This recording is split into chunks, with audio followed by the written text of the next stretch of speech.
Hey guys, how are we doing today? Wanting to come on do a video today about a new adventure that will be happening here. I don't know if I should still keep calling them adventures or projects or what we would like to call them, but um, so part of the contracts that I write when we sell puppies is the understanding that if it doesn't work out, they come back here.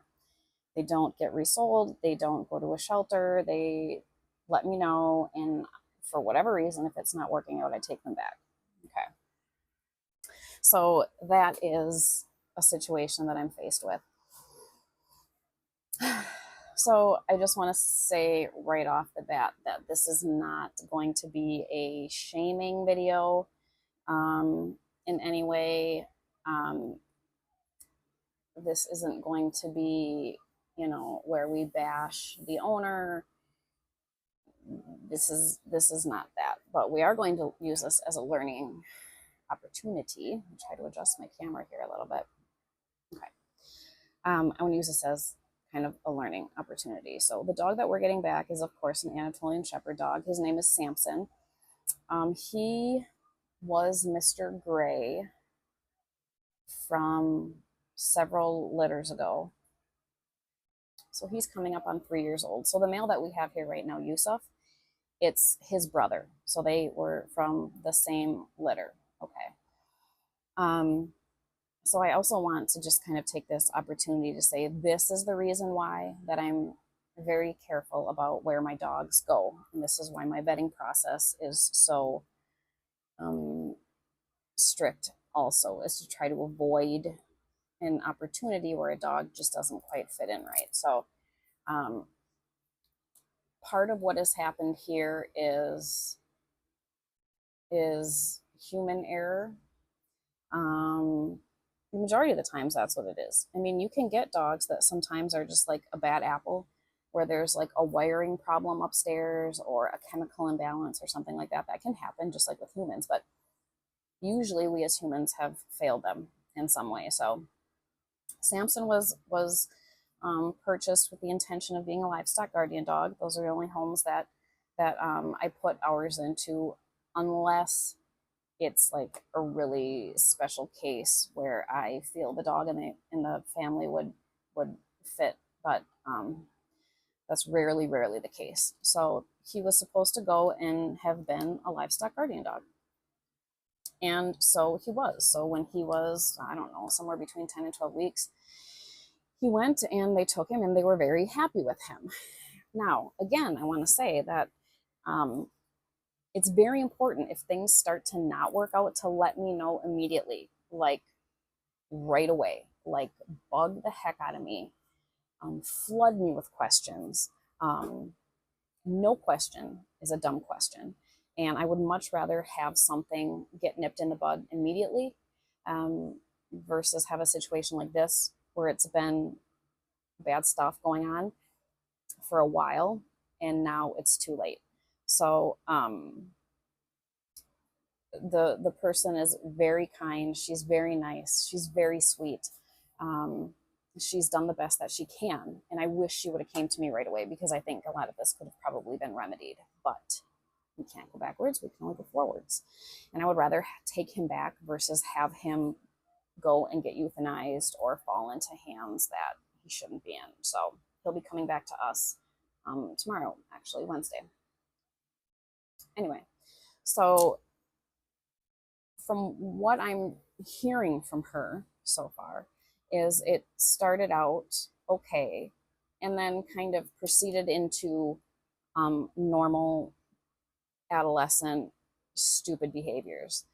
And then we're allowed to just continue until it gets to the point of being a serious problem. So it sounds like there's like a couple things that are happening here with him. There were inappropriate activities with livestock, and now he has a bite history as well. So those are kind of two very different situations, but none of them am I blaming him really in any way. if I thought that it was a dog issue, a dog problem, I would tell her immediately, do not pass go, do not collect $200. Take him and have him euthanized immediately. Do not waste your time bringing him to me because I don't want him here. But that's not the case. So, and funny enough, she's the second person that's reached out to me probably in the last month. The other gentleman that I was helping has an Anatolian that's not from us, but similar age, very similar behaviors, so nothing unusual. And I told both of them that if my dogs that I have here right now, if they were in the situations that their dogs were, my dogs would probably react the exact same way. So I'm not faulting. So I'm kind of looking at this in two different aspects. So we have the livestock behavioral issue, and then we have the biting issue, which is a very serious issue.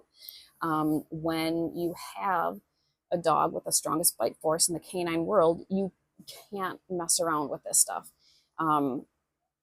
These are very serious things, and I wish I would have been told immediately from the very first time that he did something inappropriate. I wish I would have known right away to stop it, because otherwise, like I said, it gets to the point of now he's going on 3 years old. He has a bite history of not just once. So this is a problem. This is a problem. So what do we do? Well, first of all, the livestock thing. From the time that they're tiny little babies, from the time that you get them, it is inappropriate to ever play with livestock. I don't care if they're in with lambs, goats, sheep, kids, calves, piglets, pigs, chickens. I don't care what the animal is. It is never okay for them to put their paws on livestock, to put their mouth on livestock, to chase, to run after, to any of it. It's never cute, it's never okay, and it's never appropriate. Because what happens is you get the puppy, and it's a 30-pound puppy, and it's, oh my gosh, look, it's so cute. It's chasing that goat. It thinks it's its friend. Oh, that's adorable. No, it's not, because when your dog is 150 pounds and wants to play chase, it can kill that goat from either biting it or just pure exhaustion and stress and fatigue. So never ever is it okay. And the more that you let it continue, it's just this self-feeding cycle of the dog is like, hey, I'm bored. You look fun to play with. I'm going to chase you. Oh, you're running from me? Now I'm going to chase you. This is really fun. Let's keep doing this. So the more that they practice it, the more that they get fed off of it, and the more they're going to do it. So from the very first second you see that, you need to stop it immediately. Now, you'll have people that'll say, well, my dogs are from superior breeding. My dogs would never do that. Okay, that's like saying my children are superior. My children would never lie to me, roll their eyes at me, raise their voice to me, smart talk back to me. They'd never refuse to clean their rooms. I mean, it's ridiculous. So there is a part of setting your dog up for success and not failure. So we don't put little puppies in with baby animals, because that's a whole lot of young energy there that's going to rub the wrong way. So part of it is just being smart about what you're placing them with. But the other part of it is not allowing it to ever start to begin with. And if it does, stop it right away. Okay, so that's the first thing. So that part is easier to deal with, right? So when he gets back here, as far as that goes, he's not going to get put in with anything small. He would start at more assertive livestock that will not take crap, will not take somebody challenging them, and non-flighty animals. So animals that aren't prone to run for kicks, to kind of incite that chase behavior. And so what happened with him is he started doing those things as a young dog, and it kind of just got let go. And the owner thought she could take care of it on herself, and realized, okay, this is a bit more than I can deal with. And so she just stopped and kind of said, I guess I'll make you a house dog then. So that's what she did. So that's that side of things. The other side of things is the biting part, which I don't take lightly at all, because again, strongest bite force in the canine world, I would push this dog at probably 160 pounds easy. That's a big boy who doesn't know me. He doesn't remember me from 3 years ago when he was born here. So it's not something I take lightly. But this is the reason why I educate people so hard on the necessities of having a livestock guardian dog. Number one, I want to see them in working homes because that's just what they do. Number two, they have to have solid perimeter fencing, and I ingrain that in people. And I can only try to educate people so much. You can talk about halo collars all you want, and shot collars and perimeter collars and all this stuff. It does not work for them. I know there's going to be people out here that are going to say, well, it works for my dog. Well, it's going to work until it doesn't, is my feeling on it. Or you're just dang lucky, because most of them, most Anatolians, most livestock guardian dogs are going to say, if there's a threat over there, I'll take that zap. I'll raise your shock value because I really don't care. I'm going to bust through this and I'm going to take care of that, because that's what we've bred them to do.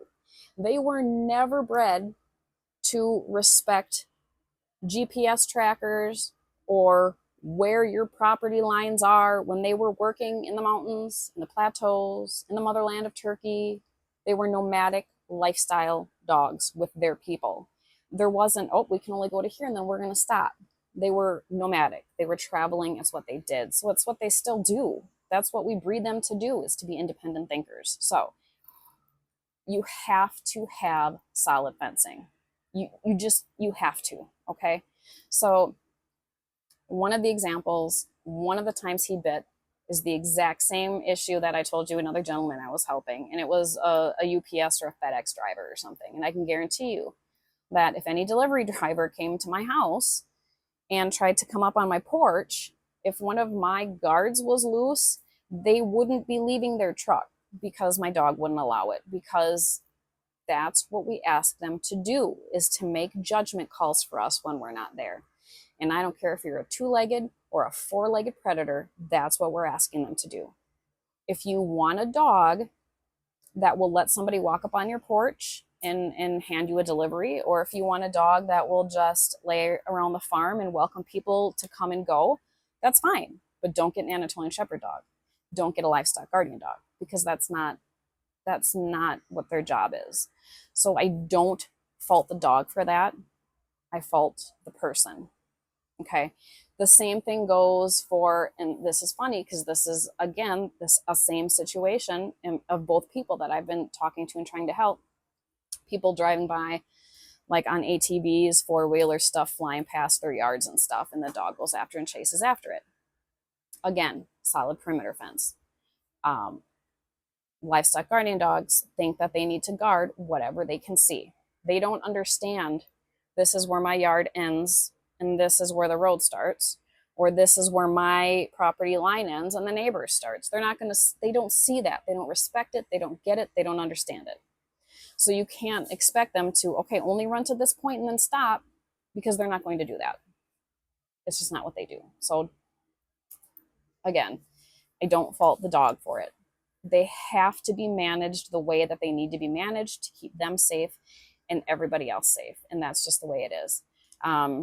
Again, if you want a dog that's going to be more friendly, laid back, and accepting, don't get an Anatolian. And probably not a livestock guardian dog, because you're asking them to do things that is not within them to do. So that's kind of where we are with him. There were a couple other instances, I guess, too, of, again, company being over, and he was okay with them for the first day or two when company was over, and then was not okay with them. And that too is another situation. If you want a dog in your house and it's a high traffic home, you have a lot of people coming and going, you have a lot of people spending the night or whatever, don't get an Anatolian Shepherd dog. Don't get a livestock guardian dog. Again, you're asking them to do things that is out of character for what they've been created to do. And by the time a dog bites, you've already missed so many warning signs before that. By the time a dog growls, you've already missed warning signs before that. That is like their last case opportunity to warn you that, dude, we're about to go somewhere that I can't go back from. So you have to be very cognizant of that. And it's hard for humans because we're used to watching human behavior and human body language and dogs' body language. It's very easy for us to miss a flick of a tail, or the way the hair on their back changes, or the way their eyes shift, or a million little tiny things that they try to tell us that we just don't see or know. So, is it okay for a dog to bite? I mean, no, nobody wants that. But, it's our jobs as humans to make sure that we're not missing something, that we're not failing them. Um, a million different things. That's like one of my questions when I'm going to place them is if you have kids in your homes. So it has nothing to do with the fact that I'm afraid that your dog is going to be one of my dogs is going to be a killer and attack your child in the night. So the exact opposite is going to happen. These dogs know things that are very old, very young, frail, need protection. Okay. They love kids. Okay. But they'll love your kids first. The other thing is too, if you have kids in your home, chances are you're going to be having sleepovers and people over. And the last thing I want is somebody else's kid going into your house and getting bit. So kids need to learn to respect your rules, respect the dog. Don't climb on the dogs. Don't ride the dogs. Don't shove their hands in their mouth and pull on their tongues. Don't shove your fingers in their ears, like basic respect things. We have to be smart when we're dealing with these kind of dogs. They're not easy. They're not for green people. And I'm always here for support. I am always here to try to help people. Even if you didn't get a dog from me, I don't care. I'll still help you. But don't wait for things to get so far gone that it gets like to this point where now we're 3 years in. The guy has a history, and hopefully we can get it untangled and figure it out and go forward with him. It helps that I know him, like I know his breeding, I know where he came from, I know his genetics, I know how he was started. Um, all really helpful things. And I'm just very happy that the gal got a hold of me and was honest. The first thing she said was, "Look, he bit somebody. My husband wants to have him euthanized. What do I do?" And I said, "Bring him back and we'll sort it out." So I'm glad she did that. I wish she would have done it sooner. But I'm going to take you with you. Take you with you.